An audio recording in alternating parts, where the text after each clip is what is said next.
Olá, mais uma vez aqui estamos para dar continuidade ao nosso estudo sobre a fundamentação bíblica dos títulos que a piedade cristã, nas muitas devoções,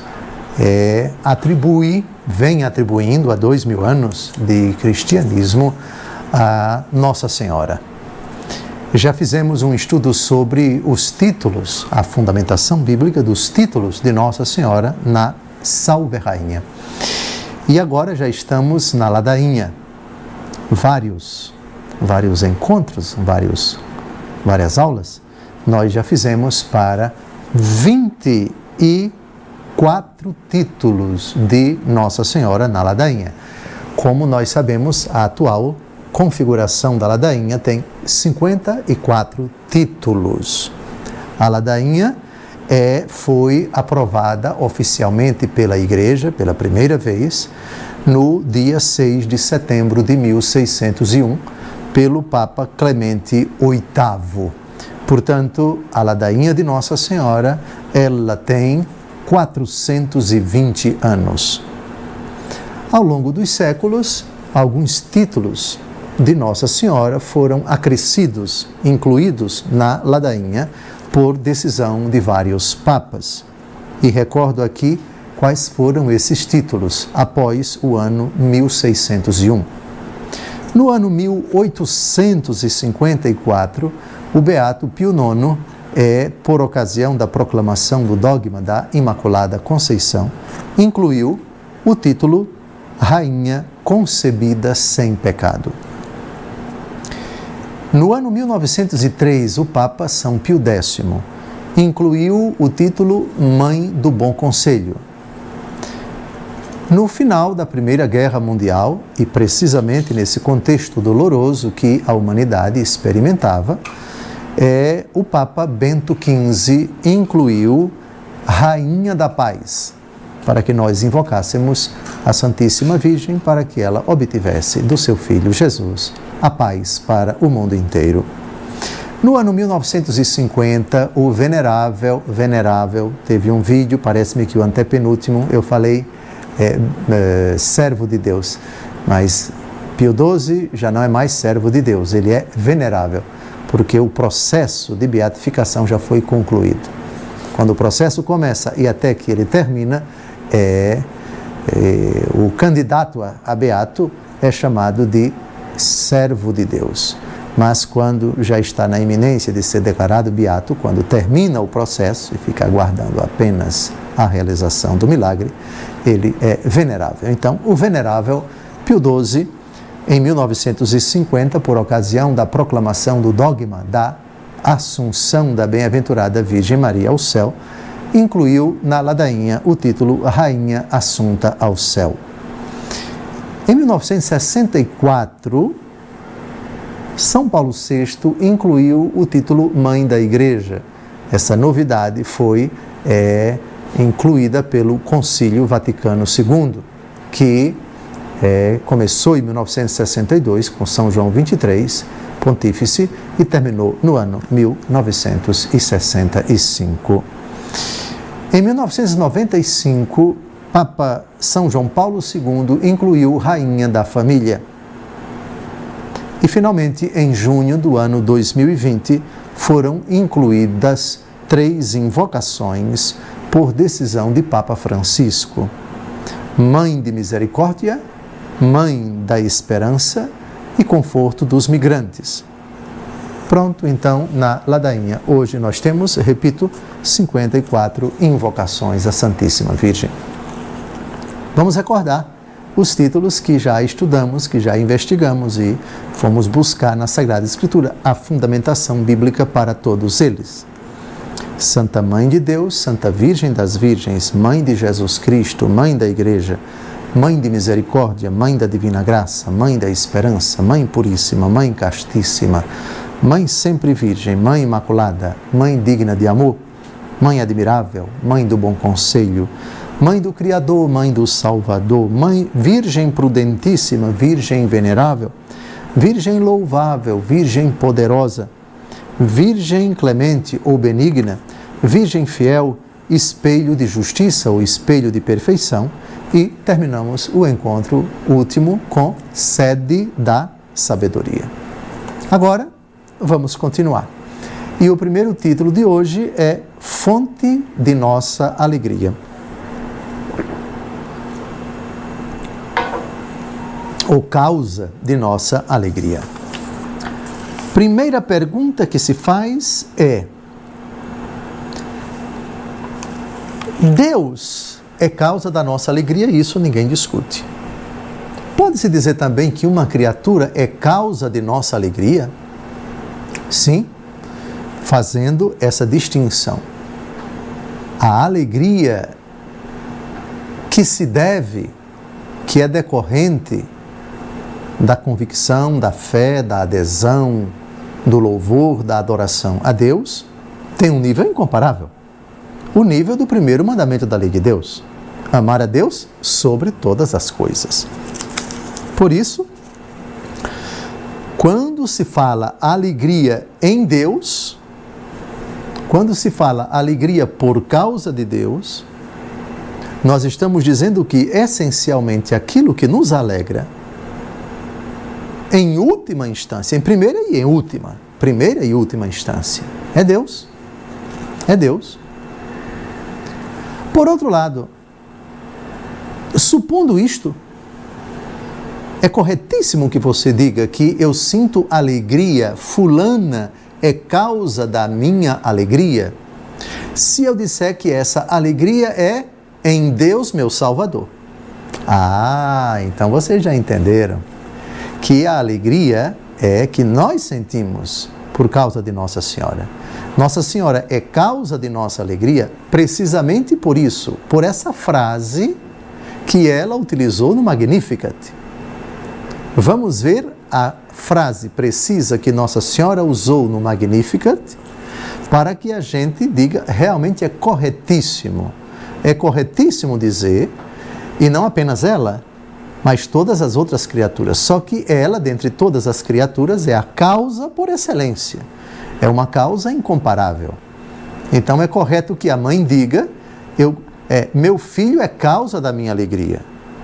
Como meu esposo ou minha esposa, como o sacerdote, como o fiel, como tal pessoa, é causa da minha alegria e causa da minha alegria cristã. Vejamos, Lucas, capítulo 1, versículos de 46 a 47. E Maria disse: minha alma glorifica ao Senhor, meu espírito exulta de alegria em Deus, meu Salvador. Então, se eu enxergo algo de Deus numa criatura, eu posso dizer que aquela criatura é causa da minha alegria. Imaginemos a seguinte cena. Você vai na rua e simplesmente entre os transeuntes, você percebe uma belíssima cena de caridade. Ok? A caridade sincera. Uma pessoa que se comove com a indigência de outro e faz um gesto bonito. Dá um dinheiro, dá um lanche, uma comida, ou uma roupa, ou tira a sua própria roupa e dá para aquele indigente. E você sente uma alegria indizível. Essa alegria, você pode dizer, fulano foi causa da minha alegria. Por quê? Porque você viu naquele gesto uma manifestação da bondade de Deus por meio daquela pessoa. Querem ver muitos exemplos em que você pode dizer, de fato, fulano foi causa da minha alegria? E no frigir dos ovos, e em última instância, é Deus a causa da sua alegria. Porque Nossa Senhora disse, exulto de alegria em Deus, meu Salvador. Querem os exemplos? Tive fome e me deste de comer. Você tem uma prova inconteste de que alguém deu comida para quem tinha fome e se alegrou com isso. Então, o que fez a caridade de dar a comida é causa da sua alegria. Tive sede e me deste de beber, idem. Estive nu e me vestistes, idem.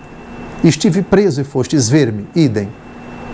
Estive enfermo e fostes visitar-me, idem. Outra, o perdão, a verdade, a humildade, a simplicidade, a honestidade. Nesses tempos difíceis, quando a gente tem a notícia de que, sei lá, um gari, encontrou uma mala cheia de dinheiro, não ficou com um tostão e foi devolver ao dono. Nesses tempos difíceis, isso não é causa de nossa alegria? Ou a honestidade de um profissional que, convidado, exortado para praticar a corrupção ou um ato ilícito, isso eu não faço. E prefere ser punido, e prefere ser transferido ou dispensado ou perder o emprego. Nesses tempos difíceis, digam, causa ou não alegria tais coisas? Bem, eu creio que não divaguei, absolutamente, eu citei exemplos bem concretos. Só que Nossa Senhora é causa de nossa alegria por motivos ímpares. Motivos que não se encontram em nenhuma pessoa, só nela. Toda pura, toda santa, mãe do Salvador, a que recebeu a incumbência de gerar Deus encarnado, de dar a luz ao Salvador, de amamentá-lo, de cuidar dele, de dar-lhe amor e ter recebido o amor também, de ser a nossa protetora, a nossa intercessora, alegria por todos os seus méritos, alegria pelo papel que ela desempenhou na vida de Jesus, na vida da igreja desempenha, e lá no céu, como poderosa e excelsa intercessora. Isso não causa, obviamente, isso não se encontra em nenhuma outra criatura. Vamos agora aos motivos, ilustrando pessoas que sentiram alegria perto dela. Pode-se falar da alegria do arcanjo Gabriel? Eu creio que sim. Se os anjos bons não sentem alegria, então não vale a pena ir para o céu. São seres felicíssimos. O texto não diz que o anjo estava felicíssimo. Mas atenção, vamos aqui a uma prova da alegria do arcanjo Gabriel, como uma prova também, atenção, da alegria do seu anjo da guarda.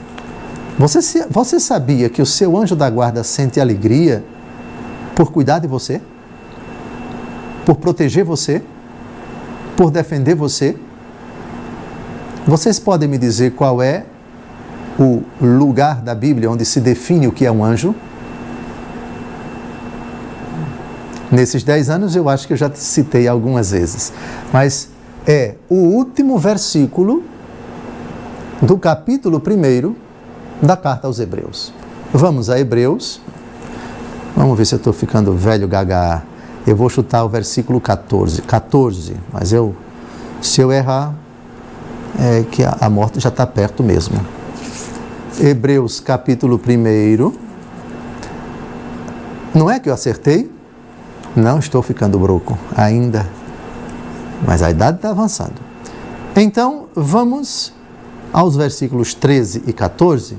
Eu citei esse texto, é uma digressão bem pequenininha, justo porque a pergunta foi quem foi a primeira criatura que sentiu alegria com Nossa Senhora. Ou seja, Nossa Senhora é causa da alegria dos anjos ou não? Se a gente souber o que é que os anjos fazem, e supondo que eles são felicíssimos, e de fato são, eles vivem na alegria sem fim. Eles contemplam o Senhor face a face. Eles já experimentam a visão beatífica. Portanto, são alegres, são felizes. Muito bem. Vamos aos versículos 13 e 14, Hebreus, capítulo 1. Pois a qual dos anjos disse alguma vez, assenta-te à minha direita, até que eu ponha os teus inimigos por escabelo dos teus pés? Agora vem o que interessa. Não são todos os anjos espíritos a serviço de Deus, que lhes confia missões para o bem daqueles que devem herdar a salvação? Pronto, aqui está uma definição de anjos. Quem são os anjos? Vamos lá, bem devagar. São espíritos a serviço de Deus, que lhes confia missões para o bem daqueles que devem herdar a salvação. Agora, olhando para esse versículo, responda-me. Isso é ou não uma missão honrosa? Deus diz àquele anjo da guarda: você está designado para cuidar dessa criatura quando o espermatozoide do pai se juntar, se unir, fecundar o óvulo, o sêmen da mãe. Então vai ser um óvulo fecundado. Ali começa a vida humana. E você vai cuidar dessa criatura até o dia da morte dela. Essa é a sua missão. Você vai, como rezamos na oração do Santo Anjo, reger, guardar, governar, iluminar essas 4 missões. Sempre me rege, me guarda, me governa, me ilumina. Os anjos fazem isso. Como diz o Salmo 90, o Senhor ordenou aos seus anjos que te guardem em todos os teus caminhos. Me rege, me guarda, ilumina. Não é? Pois bem, essa é a missão. Que alegria eles não sentem. Claro que isso para todos os anjos, né? Para todos os anjos da guarda, sobretudo, se bem que não existem apenas anjos da guarda, nós já sabemos que existem anjos das cidades, cada cidade tem o seu anjo. Qual é a prova bíblica? Ao anjo da igreja de Laodiceia escreve, ao anjo da igreja de Tiatira, ao anjo da igreja de Sardes, ao anjo da igreja de Éfeso, ao anjo da igreja de Esmirna. Lembram disso? Os capítulos 2 e 3 do Apocalipse de São João. Cada país tem o seu anjo. Lembram do anjo de Portugal, que apareceu aos pastorinhos em 1917, antes das 3 aparições de Nossa Senhora, foi um ano antes, 1916. Bem, e os arcanjos, no caso aqui da visita a Nossa Senhora, foi o arcanjo Gabriel. Respondam-me: ave cheia de graça, o Senhor é contigo. Estava feliz ou não o anjo com a causa da sua alegria? Ele se alegrou ao vê-la. O texto não diz, mas nós podemos supor, por essa definição de anjo, que são felizes por antonomasia, por excelência, por definição e por princípio, porque submetidos à prova, aceitaram Deus, obedeceram a Deus, não se rebelaram contra Deus, acolheram Deus, foram obedientes a Deus e entraram na visão beatífica. Então é correto dizer, a igreja nunca disse, mas sou eu atrevidamente que estou dizendo, emitido uma opinião, mas não é uma opinião boba não, é uma opinião fundamentada aqui, que a expressão causa de nossa alegria, não somos apenas nós os humanos que dizemos, mas os anjos bons dizem. Ela também é causa da nossa alegria, Dom José, porque ela não alegra somente o coração de vocês, porque ela é nossa rainha também, é rainha dos anjos. Então, causa da nossa alegria, de anjos bons e dos homens. Ô, Dom José, e ela é causa da irritação, da fúria de Satanás? É lógico, eu já falei tanto isso que nem vou repetir. E nem, não é o momento de falar desse desgraçado, porque estamos falando da alegria, causa da nossa alegria.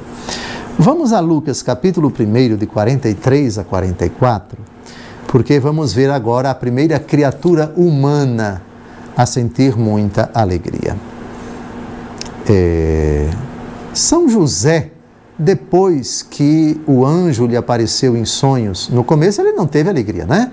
Ele ficou aflito e estava resolvendo repudiar Nossa Senhora quando o anjo lhe apareceu. Mas no texto que diz, quando ele despertou do sonho, ele acolheu Nossa Senhora. Eu quero crer que ele experimentou uma imensa alegria com a noiva, ou seja, a virgem prometida em casamento. E o casamento deve ter sido marcado por muita alegria. Agora vamos à primeira criatura humana que recebe a visita de Nossa Senhora e recebe com muita alegria. E não apenas ela fica alegre, mas também o seu filho que está no ventre dela. É uma alegria que leva o menino, a criança que está no ventre, a dançar. A dança é uma dança. Lucas capítulo 1, versículos de 43 a 44. Donde me vem esta honra de vir a mim, a mãe de meu Senhor? Pois assim que a voz da tua saudação chegou aos meus ouvidos, a criança estremeceu de alegria no meu ventre. Bendita és tu que creste, pois se hão de cumprir as coisas que da parte do Senhor te foram ditas. O que chama a atenção é o começo da narrativa, no versículo 42, e exclamou em alta voz: Bendita és tu entre as mulheres e bendito é o fruto do teu ventre. Ora, quem pronuncia essas palavras e pronuncia em alta voz, deve estar explodindo de alegria. Deve estar explodindo de alegria. Nossa Senhora, causa da nossa alegria. Já citei Lucas, capítulo 1, versículo 47. Meu espírito exulta de alegria em Deus. Agora vamos a Zacarias, capítulo 2, versículo 14. É o finalzinho é o penúltimo livro do Antigo Testamento. Zacarias, capítulo 2, versículo 14. Penúltimo livro do Antigo Testamento. Zacarias, capítulo 2, versículo 14. Advirto que esse versículo foi muitíssimo utilizado pelos padres da Igreja para se referir a Nossa Senhora. Claro que é filha de Sião, aqui é uma expressão que se aplica à nação de Israel. Ou seja, os filhos de Sião são os filhos de Israel, são os israelenses. Se nós quisermos, já que estamos aqui bem pertinho do Novo Testamento, dos judeus. Mas Sião é uma expressão que identifica a nação eleita, o povo escolhido por Deus, o povo do Antigo Testamento. Primeiro chamado de hebreus, depois de Israel, depois de Judá, depois de judeus. Todas essas expressões no Antigo Testamento são sinônimas. Então, filha de Sião significa Israel. Sião, vocês sabem que é um monte. O monte sobre o qual está a cidade de Israel, de Jerusalém. Tá claro?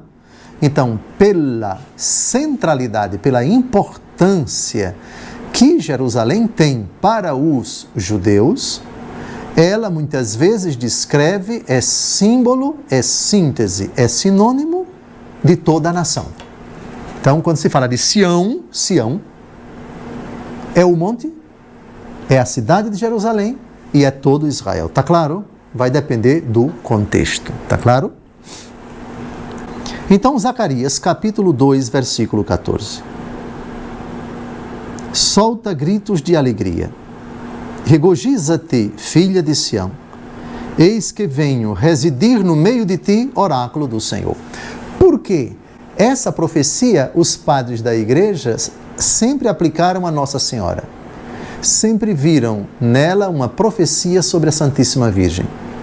Porque venho residir no meio de ti. E o Verbo se fez carne, veio residir no ventre de Nossa Senhora. Pronto, aqui está. E alguém pode dizer, ô Dom José, e é possível sentir alegria por Jesus e não sentir alegria por Maria? Eu tenho que formular essas perguntas e eu tenho que responder dominando minha língua para não pecar. Eu devolvo com uma pergunta bem simples. A mãe está grávida, ok? Uma mulher acabou de receber a notícia de que está grávida. Aí reúne todo mundo para achar. A minha equipe técnica que está dizendo que hoje são 2 tipos de chás. O chá de revelação, que comunica a notícia, e o chá de fralda, quando está já se aproximando do período do parto, onde você vai dar os presentes e tal, o enxoval da criança, digamos assim. Muito bem. Então, na linguagem de hoje, na nomenclatura de hoje, imaginemos que nessas 2 festas, entre mulheres, né? As visitantes, as convidadas chegam aí e dizem: menina, eu estou muito feliz pela criança, mas não estou feliz por você não. Ou então diz: olha, eu estou tão feliz porque a criança vai nascer, mas a felicidade é só por causa dela, não é por causa de você não. Exulta de alegria, filha de Sião. Eu confesso que não dá para entender, não dá para separar que uma pessoa sinta alegria porque nasceu o filho e não se alegre com a mãe. E não diga: a causa da minha alegria nessa gestação, nessa gravidez confirmada, nesse pré-natal, nesse nascimento, são vocês 2. A mãe e o filho, a mãe e a filha. Repare a alegria de Nossa Senhora, a alegria de Santa Isabel. Bendita és tu entre as mulheres e bendito é o fruto do teu ventre. É absolutamente impossível que Santa Isabel tivesse tido alegria por causa de Jesus e não por causa de Nossa Senhora. Então, Santa Isabel, por causa das palavras que ela pronunciou. Quais são as causas da alegria de Nossa Senhora? Nos lábios de Santa Isabel. Bendita és tu e bendito o teu fruto, o fruto do teu ventre. Portanto, é precisamente aí que Nossa Senhora é causa da nossa alegria. Agora vamos a Lucas capítulo 2, de 10 a 11. Lucas capítulo 2, de 10 a 11. Por quê? Porque a gente vai voltar um pouquinho no tempo, avançar um pouquinho no tempo e vamos para os pastores, na noite em que nasceu Jesus, certo? O anjo vai aparecer e depois uma multidão de anjos vai se associar a eles para eles cantarem glória a Deus nas alturas e paz na terra aos homens por ele amados. Mas as palavras do anjo dirigidas aos pastores são palavras muito significativas nesse sentido. Vamos ler Lucas capítulo 2, de 10 a 11. O anjo disse-lhes: não temais, eis que vos anuncio uma boa nova que será, atenção, que será alegria para todo o povo. Hoje vos nasceu na cidade de Davi um Salvador, que é o Cristo Senhor. Muito bem. Agora vamos a outras personagens, precisamente no Evangelho segundo Mateus. O que foi que os magos do Oriente experimentaram quando a estrela parou? Vocês já sabem. Mas voltemos um pouco aqui aos pastores. Será uma alegria, atenção, uma alegria para todo o povo, diz o versículo 10. Quando os pastores chegaram e adoraram o menino, certamente na presença de Nossa Senhora e de São José, eu pergunto se faz sentido que os pastores sentissem alegria, tivessem sentido alegria, sentiram alegria só por causa da criança e não por causa da mãe. Se você visita a criança, você parabeniza a mãe, você se alegra com a mãe, você felicita a mãe. Agora vamos ao Evangelho segundo Mateus, porque é importante que a gente experimente aqui a alegria com os magos do Oriente, Reparem que quando os magos, a estrela os conduziu até Jerusalém, Mas o texto, logo no começo, no capítulo 2, não diz que eles experimentaram alegria com a estrela chegando em Jerusalém. Eles só experimentaram alegria quando a estrela chegou em Belém. Eles vieram conduzidos, guiados do Oriente até Jerusalém por quem? Quem foi que os conduziu? A estrela. Quando eles chegam em Jerusalém, a estrela, como que se obscurece. Eles conversam com Herodes, Herodes consulta os sacerdotes dizem, consultando realmente Miqueias, e tu, Belém de Éfrata, de modo algum és a menor entre todas as cidades de Judá, etc. Miqueias capítulo 5, versículo 2. Tá bem, vão procurar o menino, quando vocês o encontrarem, voltem e me digam porque eu quero adorá-lo. Bom, eles não sentiram nenhuma alegria. Foram então guiados pela estrela de Jerusalém a Belém. O que nos interessa é versículo 9. Tendo Mateus 2, de 9 a 11. Tendo eles ouvido as palavras do rei, partiram. E eis, assim, então a estrela volta a aparecer. E eis que a estrela que tinham visto no Oriente os foi precedendo até chegar sobre o lugar onde estava o menino, e ali parou.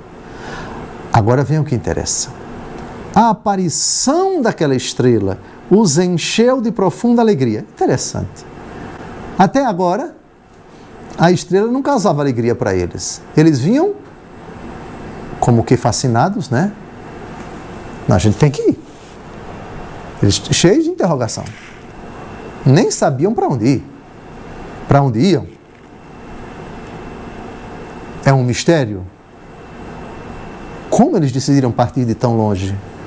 Quem foi que disse para eles, se levantem, porque vocês precisam cumprir uma missão? Teria sido um anjo também? Não sabemos. Mas o texto não diz que eles sentiram alegria, só diz que eles sentiram alegria quando a estrela chega em Belém e para ali em cima. Então, atenção.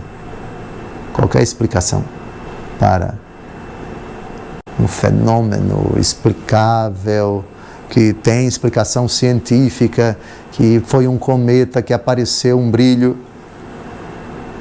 esqueça isso, viu? Esqueça isso.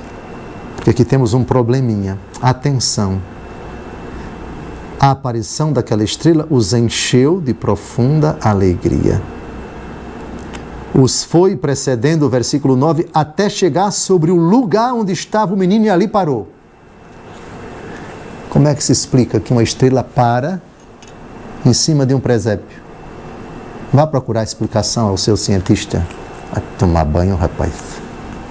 Conversando, rapaz. Não foi um cometa, o cometa Halley, 30, 40 anos atrás parou.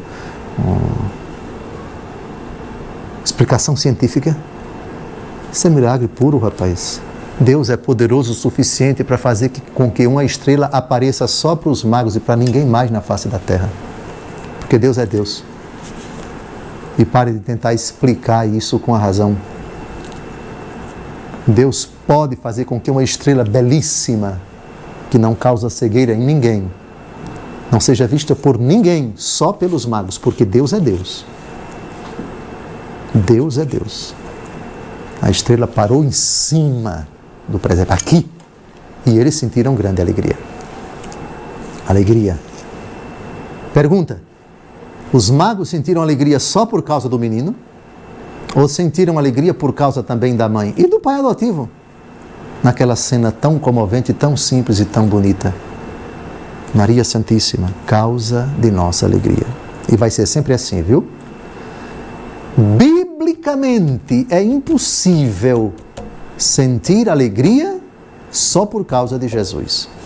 Lembram daquela personagem misteriosa que já passamos para um outro texto? E eu não vou citar porque já estou tempo demais, mas Nossa Senhora merece, falando de causa de nossa alegria. Bem-aventurados os seios que te amamentaram. Interessante que essa mulher anônima, uma mulher disse, não foi? No meio do povo. Primeiro, ela está feliz pelos seios que amamentaram. Como Santa Isabel disse, bendita és tu, depois bendito o fruto do teu ventre. Olha aqui a ordem das coisas. Nasceu o menino foi dado. Veja, é o Salvador. De qual ventre abençoado veio o nosso Divino Mestre? Então é alegria por ele, claro. Alegria em última instância, porque Jesus é o nosso Deus, é o nosso Senhor, é o nosso Salvador. Mas causa da nossa alegria também ela. Eu fico imaginando as multidões acompanhando Nosso Senhor e Nossa Senhora ali de lado. As pregações que comoviam, que tocavam as pessoas, que convertiam as pessoas. Exorcismos. Curas de leprosos, de cegos, de coxos, de mancos, etc. Jesus perdoando os pecadores, realizando prodígios, ressuscitando os mortos. E Nossa Senhora ali perto.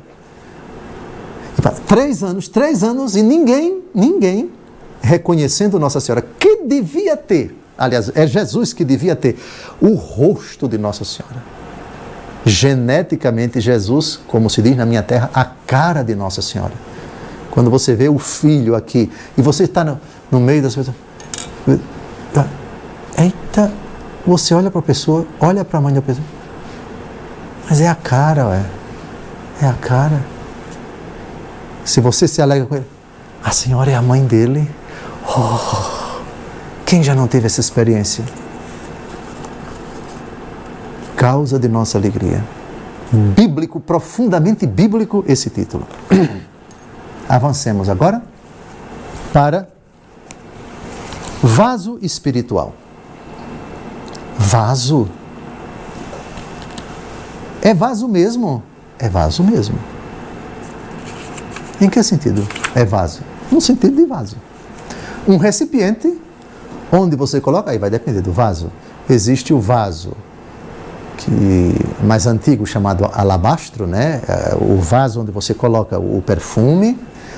Existe o vaso de colocar o cântaro, o vaso de colocar água, de colocar algum líquido. Existe o vaso de colocar coisas preciosas. Ou seja, é um recipiente que pode ser de argila, que pode ser de bronze, que pode ser de ouro, que pode ser de prata, que pode ser de ferro, adaptado, apto para você colocar realidades dentro, ou sólidas ou líquidas. Muito bem. Mas chamar uma pessoa de vaso é bíblico, vaso espiritual. Então não é um vaso qualquer, não é um vaso material. É um vaso, é um recipiente onde algo espiritual é guardado. 2 aos Coríntios, capítulo 4, versículo 7. 2 aos Coríntios, capítulo 4, versículo 7. É uma expressão muito cara ao Novo Testamento e também ao Antigo Testamento. 2 aos Coríntios, capítulo 4, versículo 7. E é o apóstolo Paulo quem vai nos presentear com essa belíssima imagem. Para todos nós, porque todos nós somos vaso. Todos nós somos um recipiente que guarda um tesouro. Leiamos. Porém, temos este tesouro em vasos de barro, para que transpareça claramente que este poder extraordinário provém de Deus e não de nós. Qual é o tesouro? Eu vivo, mas já não sou eu que vivo. É Cristo que vive em mim. Pronto. Então, o Senhor que está me ouvindo, a senhora, você que está me ouvindo, se é cristão, se ama Jesus, se aceita Jesus, se vive por causa de Jesus, você é um vaso espiritual. Guardamos, levamos, temos este tesouro em vasos de barro. Precisamente para que se manifeste que esse poder extraordinário, vejam, poder extraordinário, Nós temos um poder extraordinário que não provém de Deus, provém de Deus e não de nós. Provém de Deus e não de nós. Ora, se nós somos tudo isso, e que alegria, que honra termos esse título. Eu sou um vaso espiritual de barro. Por que de barro? O vaso de barro é uma realidade que se quebra se você não tomar cuidado, não é? Claro que existem argilas que quando ficam duras, são duras mesmo. Para quebrar é difícil, mas quebra, porque é barro. Tesouro de barro. É o sentido, digamos assim, psicossomático do ser humano. Nosso corpo é frágil. Nosso corpo não aguenta muito calor, não aguenta muito frio. Sem uma defesa, sem uma prevenção. Nós não aguentamos muita tentação, muito sofrimento na nossa vida. Nós somos criaturas frágeis. No trânsito estamos sujeitos a um maluco que pode jogar o carro em cima do nosso e a gente morre. Estamos sujeitos a contrair enfermidades. E essa pandemia nos mostra realmente quão frágeis nós somos. Quão indefesos nós somos.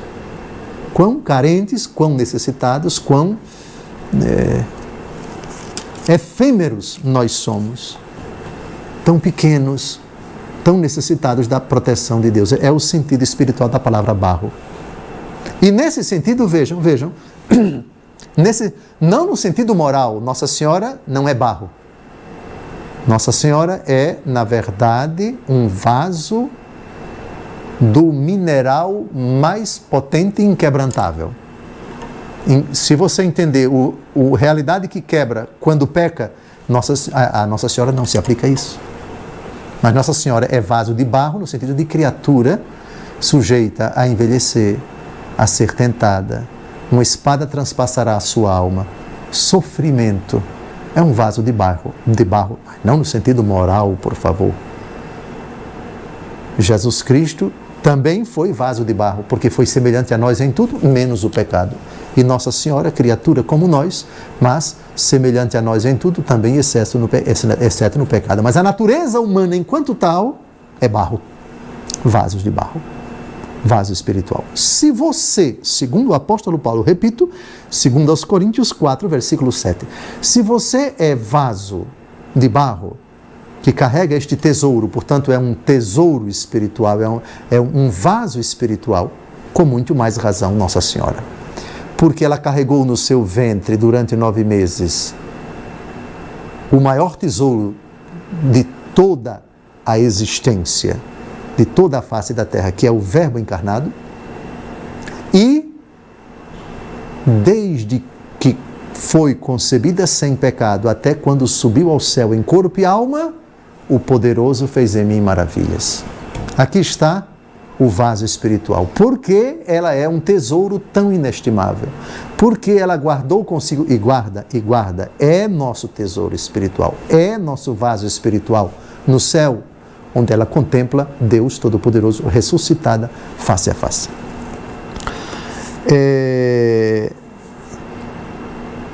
Ficou claro aqui a questão do vaso? Ficou claro? Com São Paulo? Mas eu sugeriria ainda Eclesiástico, capítulo 50, versículo 10. Esse capítulo 50 é um elogio a um dos grandes heróis do Antigo Testamento, que é o sumo sacerdote Simão. Vamos ver o que a Escritura diz a respeito dele. Ele vai ser chamado de vaso de ouro maciço, adornado de pedrarias. Um título interessante que é aplicado a uma criatura e, claro, guardadas as devidas proporções, pode ser aplicado a Nossa Senhora. Vamos ler a partir do versículo 8. Ele era como o arco-íris fulgurando nas nuvens luminosas, como a flor da roseira em dia de primavera, como os lírios à beira de uma corrente de água, e como o incenso que exala seu perfume nos dias de verão, como um fogo que lança centelhas, como o incenso que se queima no fogo.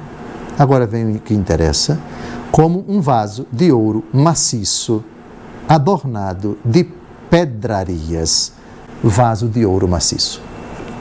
E aqui a gente pode fazer até um paralelo entre a frase do apóstolo Paulo, na 2 Coríntios, capítulo 4, versículo 7, e Eclesiástico, capítulo 50, versículo 10. São Paulo fala vasos de barro. Eclesiástico 50 fala de vaso de ouro. Nossa Senhora é as duas coisas. Vaso de barro enquanto criatura humana, sujeita a todas as vicissitudes, a enfermidade, a velhice, a dor, ao sofrimento, a provação, etc., menos ao pecado.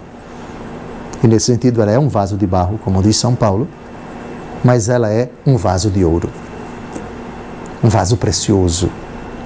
Porque nenhum outro vaso na face da terra carregou consigo, comportou dentro de si essa riqueza que é o seu Filho encarnado.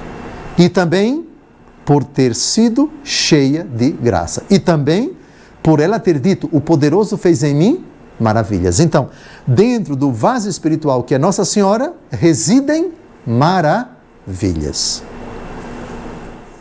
Ficou clara aqui a questão do vaso espiritual? Posso passar adiante? Ficou bem mastigadinho? Muito bem, avancemos. Próximo título de Nossa Senhora, vaso honorífico. Vaso honorífico.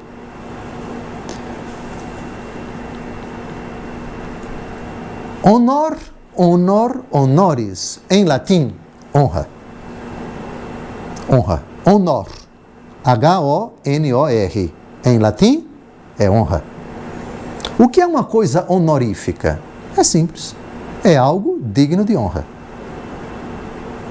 O honrável. Eu não creio que isso seja um neologismo meu. Deve ter realmente honrável. Assim como tem admirável. Assim como tem venerável. Deve ter honrável também no nosso dicionário. Tem sim. Tem sim. Então, vaso honorífico. Vaso merecedor de honra. Vaso merecedor de honra. Ou vaso para honra. Bem, existe algum versículo na Escritura onde nós encontramos essa expressão vaso honorífico, ou vaso de honra, ou vaso para honra, ou vaso com honra? Tem sim. Segunda carta de São Paulo a Timóteo, capítulo 2, de 20 a 21. Numa grande casa, não há somente utensílios de ouro e de prata, mas também de madeira e de barro. Aqueles para ocasiões finas, estes para uso ordinário. Quem, portanto, se conservar puro e isento dessas doutrinas, será um utensílio nobre, santificado, útil ao seu possuidor, preparado para todo uso benéfico. Utensílio nobre. Utensílio nobre. Utensílio, atenção, por favor. Utensílios, veja no versículo 20 se eles são vasos ou não. Utensílios de ouro e de prata, de madeira e de barro. Uns para ocasiões finas, outros para uso ordinário. Utensílio nobre. Vaso honorífico. Vaso honorífico. A palavra honra, ela aparece nos lábios de alguém quando vê Nossa Senhora. Onde me vem esta honra?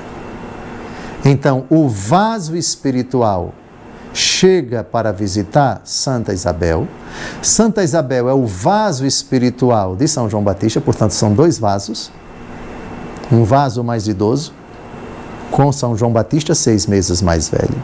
E o vaso novinho, com o utensílio nobre, com o tesouro que acabou de ser gerado no seu ventre, o Verbo encarnado. Donde me vem esta honra? que a mãe do meu Senhor venha até mim. Vamos então a Lucas, capítulo 1, a palavra é honra, versículo 43. Lucas, capítulo 1, versículo 43. Donde me vem esta honra de vir a mim a mãe de meu Senhor. Aí está o vaso que é honrado. O vaso que está recebendo honra. O vaso honorífico. Ou honorificado, se quisermos usar o verbo no particípio, honorificar. O que é honrar, que é a mesma coisa. Honorificar e honrar é a mesma coisa. Mas tem mais. Nossa Senhora fez alguma profecia no sentido de que todos um dia haveriam de honrá-la? Vamos ao Evangelho segundo Lucas, capítulo 1, versículo 48. É o Magnificat dela, porque olhou para a sua pobre serva, é aqui que interessa, por isso, desde agora, me proclamarão bem-aventurada todas as gerações. Me proclamarão feliz, me honrarão. Vaso honorífico.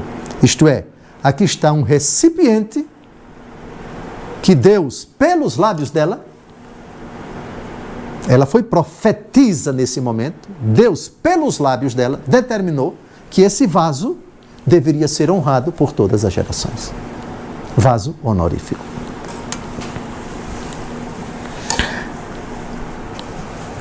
E quem deve prestar honras a ela? Quem são os seres que devem prestar honras a ela? Respondam vocês. Os anjos? Sim. Os homens? Sim. Pelo menos nós evangélicos, né? Pelo menos nós evangélicos. Honramos Nossa Senhora. E Deus? Deus seria capaz de honrá-la? João capítulo 12, versículo 26. Deus presta honras a Nossa Senhora a todo instante no céu. O quê? Alguém pode dizer. Mas não somos nós que vamos prestar honras a Deus no céu? Sim, mas a recíproca também é verdadeira. Deus prestando honras. Deus prestando homenagens. Não é o fim da picada? Não, é o começo da picada, meu amigo. No céu, honramos Deus adorando-o. E Ele nos honrará. Honra constante a Nossa Senhora. O Pai prestará. O Filho prestará. O Espírito Santo prestará. Honra a Mãe de Deus. O próprio Pai. Ah, mas isso não é bíblico. Ah, mas é que é bíblico mesmo. A Escritura é boa, dentre outras coisas, numa hora como essa. João, capítulo 12, versículo 26. Vamos ver o que é que Deus Pai está fazendo em favor de Nossa Senhora no céu. Se alguém me quer servir, siga-me, e onde eu estiver, estará ali também o meu servo. Se alguém me serve, meu Pai o honrará.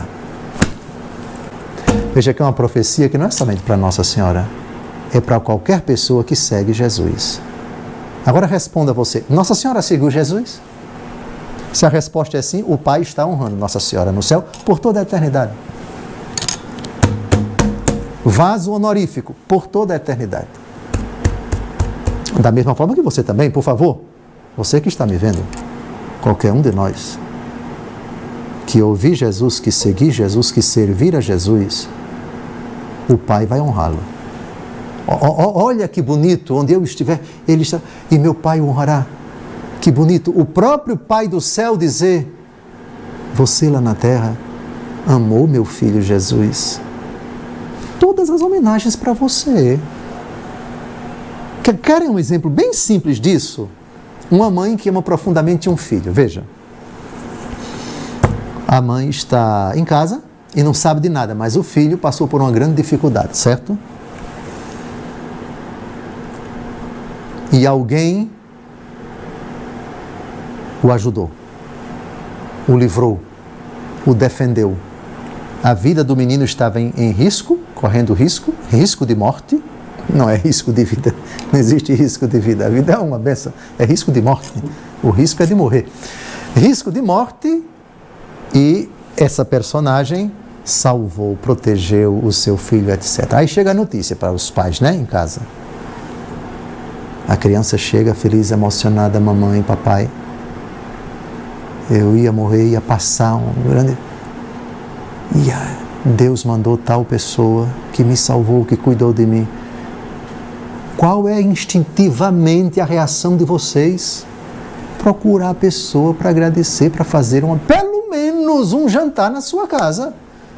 O que é muito pouco, aliás.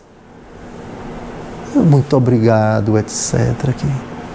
Você passa a ter um sentimento de gratidão pela pessoa que defendeu seu filho e presta aquela homenagem.